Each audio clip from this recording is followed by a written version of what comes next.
¿Qué tal, amigos? Estamos aquí en la costa oriental de Taiwán. Soy Iker Izquierdo y bueno, vamos a hacer una actualización desde mi último vídeo, que ya tiene mucho tiempo, hace bastantes meses. De hecho, antes incluso de que se celebrasen las elecciones en Estados Unidos. Y en ese vídeo hablaba de Siria y de cómo no habíamos sido capaces de prever lo que iba a pasar allí, o nadie avisaba de lo que estaba cociéndose en Siria.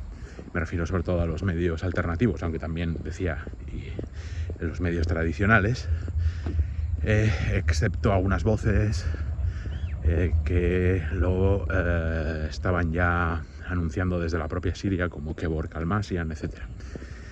Bueno, también eso dejábamos en incógnita lo que iba a pasar con Ucrania si ganaba Trump. Y en fin, desde entonces, pues como saben ustedes que están al tanto de estas cosas, pues han pasado muchísimas cosas. Y hasta el punto de que, por ejemplo, la situación en Siria ya se ve más clara. Tenemos al gobierno de Al-Qaeda con Al-Julani, o Al-Jolani, o el Julay como se llame,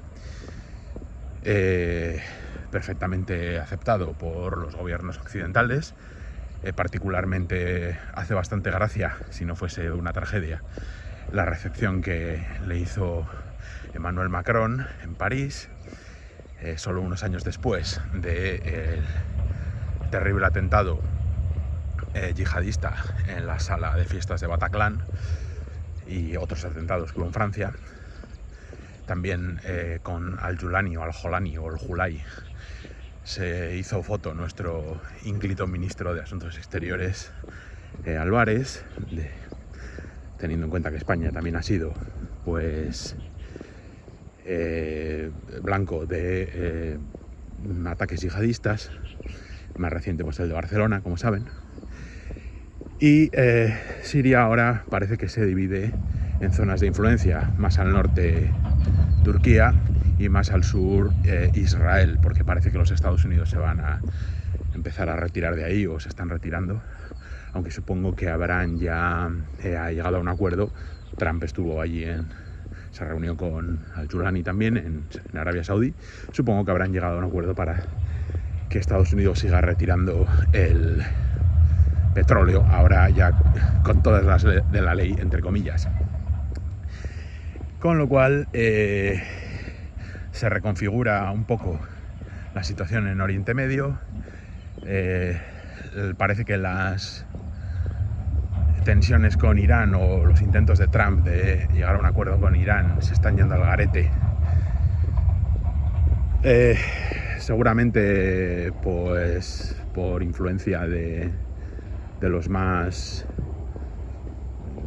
proclives a un conflicto con Irán, que llevan buscando desde hace décadas ya, desde aquel John Bolton. Pues ahora tenemos todavía a Kellogg, incluso Marco Rubio, y también en el Senado los republicanos con Lindsey Graham, ¿no? Se dice que seguramente estén influenciados por el gabinete de Benjamin Netanyahu, que Netanyahu lleva también, pues, igual que ellos, pues lleva mucho tiempo haciendo lobby para que Estados Unidos ataque Irán.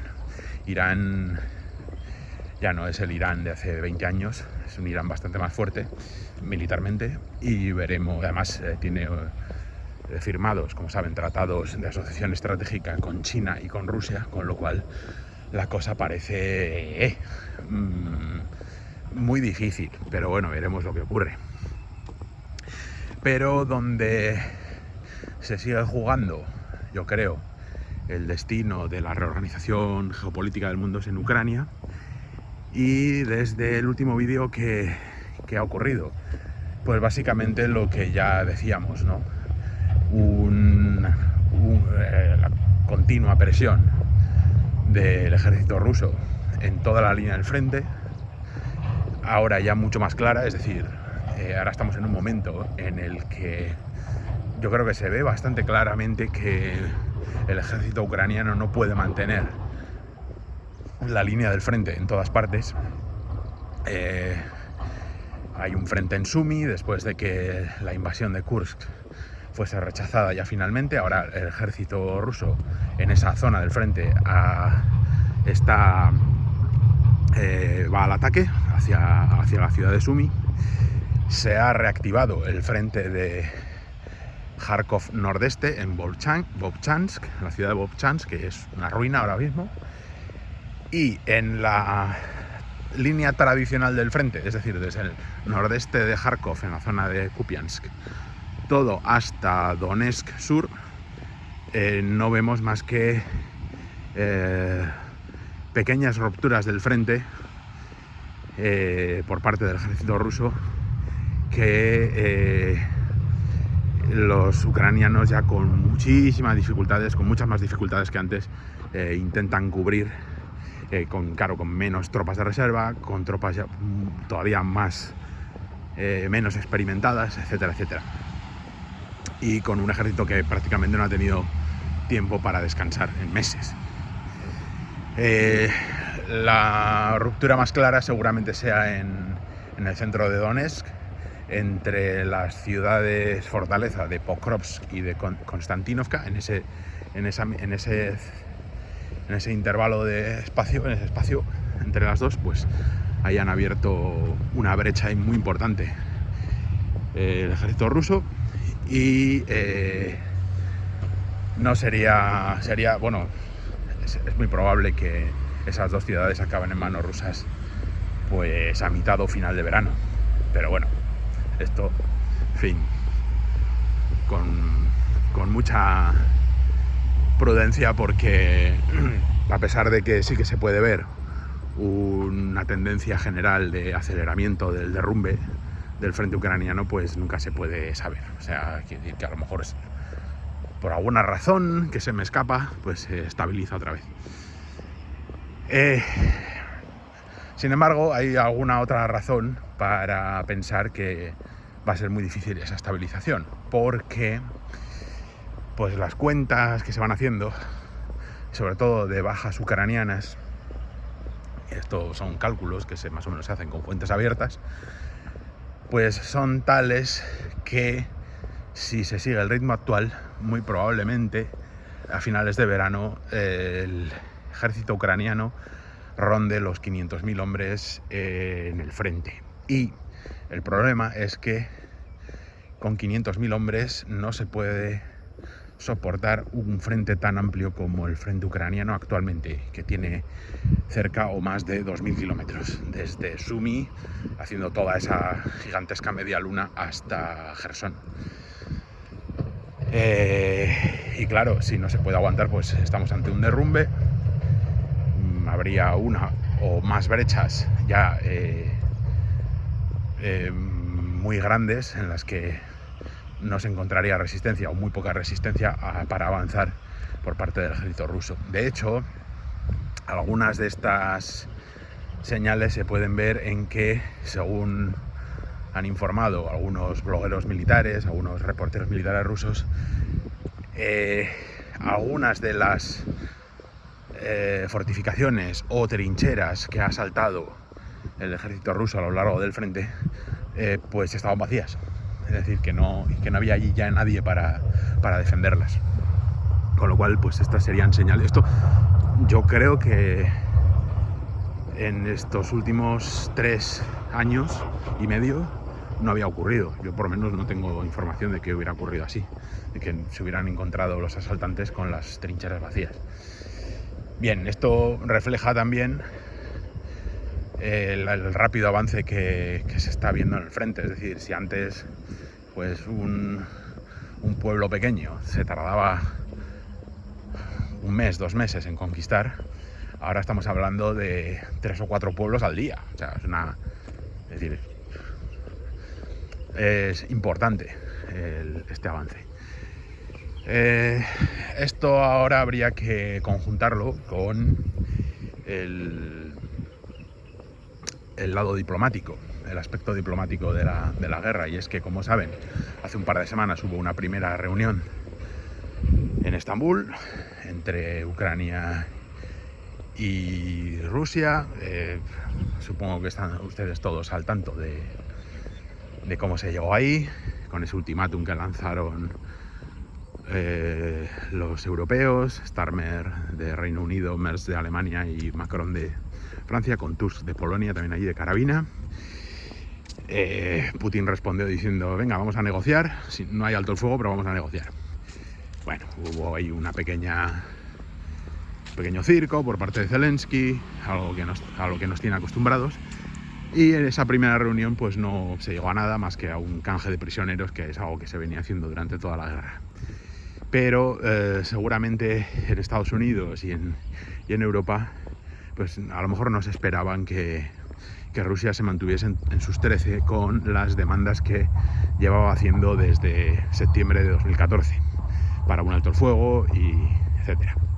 Ok, son las ya sabidas, las 4 regiones, desmilitarización, neutralidad, elecciones en Ucrania, prohibición de los partidos extremistas, llamémoslos así, etcétera. Ahora ha habido una segunda reunión precedida por esos ataques en la retaguardia profunda por parte de Ucrania, que han sido muy espectaculares gracias a que Ucrania tiene detrás de sí a todas las corporaciones mediáticas occidentales, pero que no ha supuesto nada realmente. No afecta a las operaciones militares, no afecta a la situación estratégica, no afecta a nada más que, bueno, pues eso, otro fuego de artificio para la prensa.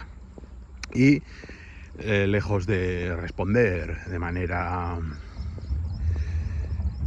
emocional, pues Rusia ha seguido respondiendo. Bueno, no ha respondido, simplemente ha ido a la mesa de negociación y ha dicho: estas son otra vez las mismas demandas, estas son las demandas, a ver si esta vez la aceptáis. Y tengo la sensación de que va a ser la última, no sé cómo lo veis vosotros. A mí me da la sensación de que ya Rusia no va a volver a poner estas mismas condiciones sobre la mesa, sino que las siguientes ya serán más duras o será ya capitulación total, porque los europeos obviamente están decididos a seguir con esto hasta el final, y en Estados Unidos pues se sigue deshojando la margarita a ver quién dobla el brazo a quién, si Trump y los de su movimiento o los neocones. Y a mí me da la sensación, no sé por qué, de que los neocones tienen la sartén por el mango. No sé. Y veo a un Trump, pues, si ya en el primer mandato era errático, en este es, vamos, no sé, casi esquizofrénico. Pero bueno. En cualquier caso, no puede hacer nada. Es decir, todas las amenazas de Trump se están demostrando que son Trump, por decirlo así. Es decir, nada, pues faroles que se está echando, porque no puede hacer nada realmente. Es decir, ¿qué va a hacer? ¿Enviar tropas allí? Eso supone la guerra, eso supone entrar en guerra con Rusia, guerra nuclear. O sea, se acabó el asunto. ¿Qué va a hacer? ¿Enviar más armas y más dinero como hizo Biden? El dinero no se sabe dónde acaba, muchas armas tampoco se sabe dónde acaban. Bueno, sí se sabe dónde acaban, y las armas que llegan son destruidas por los rusos, como es que es lo que ha ocurrido hasta ahora. Entonces, ¿qué va a hacer? O sea, no va a conseguir. Es decir, que van a aprobar las sanciones estas con las que amenaza Lindsey Graham, que son sanciones secundarias, es decir, sanciones más bien a todos los países que comercien con Rusia. Pues esta actitud es precisamente la que ha llevado al crecimiento de los BRICS, la que ha llevado a la confrontación con China, a la confrontación con India e incluso con países del sudeste asiático que se ven fuertes, se ven con alianzas y ya no se dejan manejar. con tanta facilidad como antes. Es decir, sería una verdadera locura. Y no iba a tener ningún efecto, me parece a mí, ¿no? Excepto efecto negativo para los propios Estados Unidos y sobre todo para Europa. Con lo cual, en esas estamos, y a mí me da la sensación de que de este año no creo ya que pase esta guerra, porque hemos llegado a un punto en el que o Ucrania y la OTAN aceptan las demandas de Rusia actuales, estas que acaban de poner sobre la mesa, que son las de septiembre de 2014, o se rompen las negociaciones, se vaya a la solución militar definitiva, que supondría pues la rendición de Ucrania sin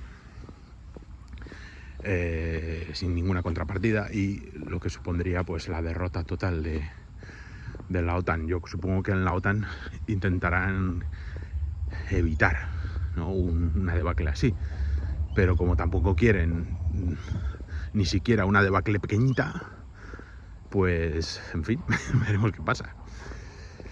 En cualquier caso, pues hay una especie de olor en el aire o aroma en el aire a que esto se va a terminar de una manera o de otra este año. Ya veremos. Nos hemos equivocado tantas veces con estas cosas que, en fin, da cosa, ¿no? Y yo creo que poco más se puede decir. Como siempre les digo, trato de no hablar demasiado del país en el que vivo por razones profesionales, y voy a seguir haciéndolo así. Así que la situación de Asia-Pacífico, pues, en fin, la dejaremos para otros tiempos.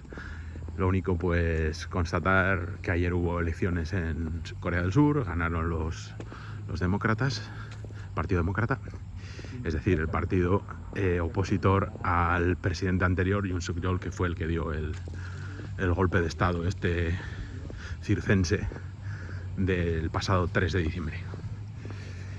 Y, en fin,